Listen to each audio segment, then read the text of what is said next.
Christophe, la reprise pour la Nationale 3 de Saint-Loubès se passe avec beaucoup de changements dans l'effectif. Tu peux nous en parler ? Oui, tout à fait. On a repris le 18 août en fait, avec cet effectif un peu élargi, avec 21 joueuses en capacité de pouvoir jouer soit avec la N3, soit avec le projet du club de l'équipe 3 de monter rapidement une équipe en région.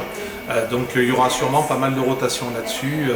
C'est important pour nous de continuer la formation de ces U17 de l'année dernière et de les intégrer rapidement sur la catégorie des seniors filles.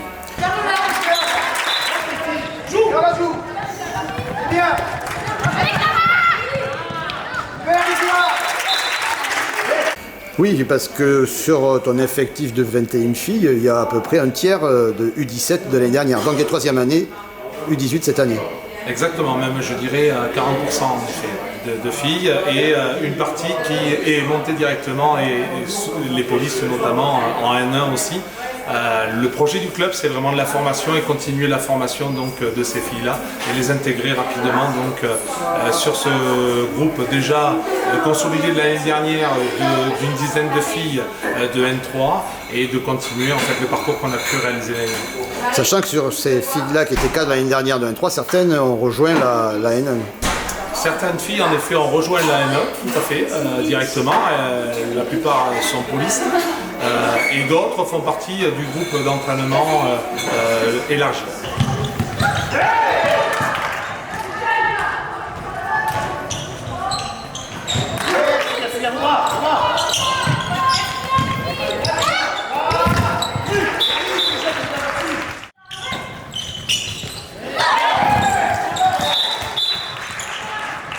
Alors quel est le projet de jeu avec ce groupe où il y a beaucoup de très jeunes filles? Alors déjà, comme tu as pu le dire, il y a des anciennes et des nouvelles, donc forcément c'est retrouver une cohésion d'équipe sur ces deux générations de joueuses. Ça c'est la première ambition. Tout au long de l'année, ce sera continuer la formation de ces joueuses-là et puis surtout prendre beaucoup de plaisir sur cette année, je veux dire un petit peu charnière où le club souhaite vraiment se structurer sur cette volonté d'avoir deux équipes N3 et senior femmes.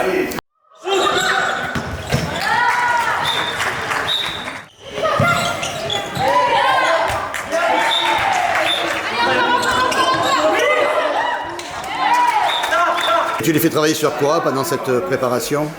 Donc là, sur la préparation, bien évidemment, des débuts de saison, il y a tout le travail physique et de fond pour pouvoir assumer un match de 60 minutes et pour éviter les blessures.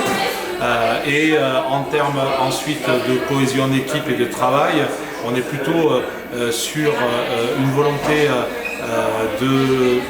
comme pas mal d'équipes, de jeux de transition dans un premier temps, de course vers le but, de prise d'intervalle, de timing et de se trouver sur cette relation entre joueuses.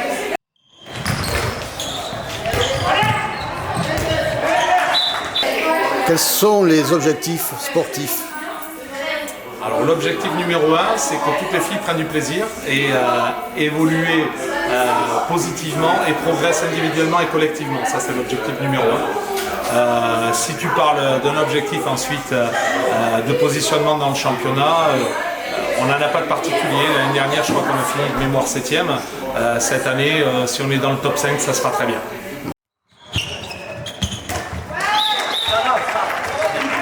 Est-ce qu'il y a des matchs de prévus encore de préparation? Oui, tout à fait. On a le tournoi de Mérignac avec 3 rencontres, dont Pontour, Cognac, Mérignac Handball. Et ensuite, la semaine prochaine, on joue contre PE2M et la semaine d'après, on joue contre Angoulême. Donc, pas mal de matchs de préparation parce que je pense que c'est là où tu peux travailler le plus rapidement possible. Ce sont des filles qui sont très jeunes et donc qui ont pris un peu tardivement le retour sur le terrain. Et le championnat va reprendre rapidement, donc il était important qu'on puisse mettre en place des phases de jeu lors de ces rencontres amicales.